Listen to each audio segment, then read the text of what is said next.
Hello, Jeff Cowan here from Jeff Cowan's Pro Talk. Thank you for watching and listening. Well, I'm back with my fourth new message in my new series of Hump Day messages, and this is one of my personal favorites. I know you're going to love it. And if you like these messages, remember you can see the full message in one of my two-day workshops that I will be presenting this fall in Indianapolis, Dallas, or Las Vegas, Nevada. If you want to get yourself signed up for one of those workshops, simply call Brittany at 714-988-6885, and she'll get you signed up. It's that easy.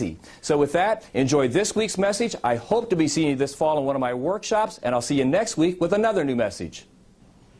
Now, before we go any further, I want to address three topics you should never discuss with a customer. In no order of importance, they are sex, religion, and politics. Death to sales. Talk about one of those things? Death to sales. So, here, you want to know why? Here's why. You go with your best friend on Sunday morning. You've been best friends for 20 years. Sunday morning, you sit in the same pew in the same church and hear the same pastor give the same sermon. Half hour after that service is over, you go over to the local IHOP, and you're cutting up your pancakes, and you start talking about what that pastor said. Within 5 minutes, you'll be arguing. Why? It's religion.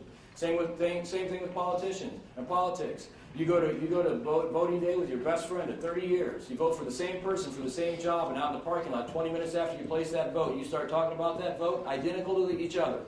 You'll be arguing in 5 minutes. Why? It's politics.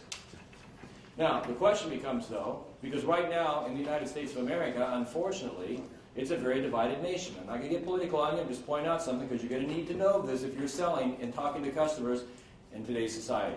Very divided. So what we're finding is the most unusual people at the most unusual times are talking about politics. And so you may even get that on your service drive. Somebody come in and start talking politics, right? Well, if it's death to sales, and we shouldn't talk about it, what do we do? Agree with it. Who said agree with him?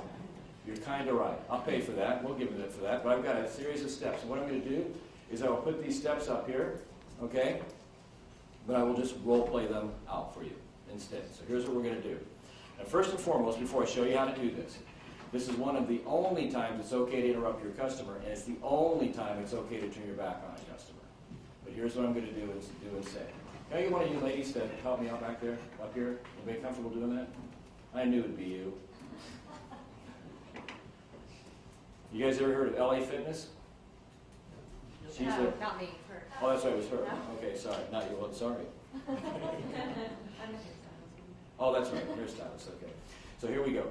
Now, I just want you to stand right there. That's all you have to do.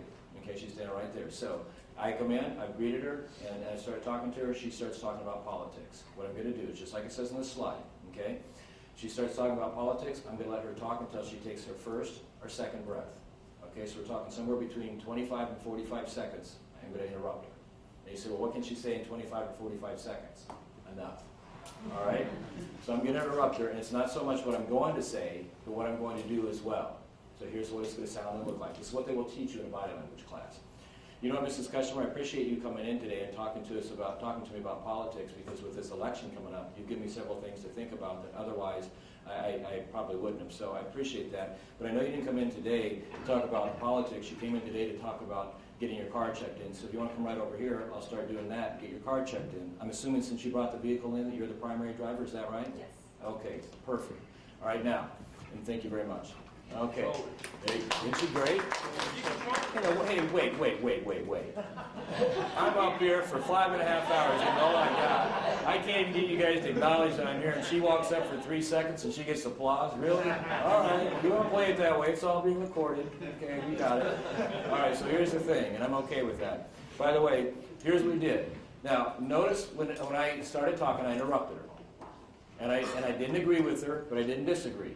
Okay, because if you agree with them, you're done. If you disagree, you're in an argument. And by the way, if you're wondering why people do this, it's because they know they can talk to you about this, because in that situation, when we have a customer and a salesperson, who's always right? The customer. So they know you can't argue with them. And their whole agenda is to get their agenda out on you. They're trying to force it. So you know what? Let them for 25 or 45 seconds. But after they took that second breath, here's what I did. I stopped and I said, you know, Mrs. Customer, I appreciate you coming in here today and talking to me about politics, because you've given me several things to think about that otherwise I would not have.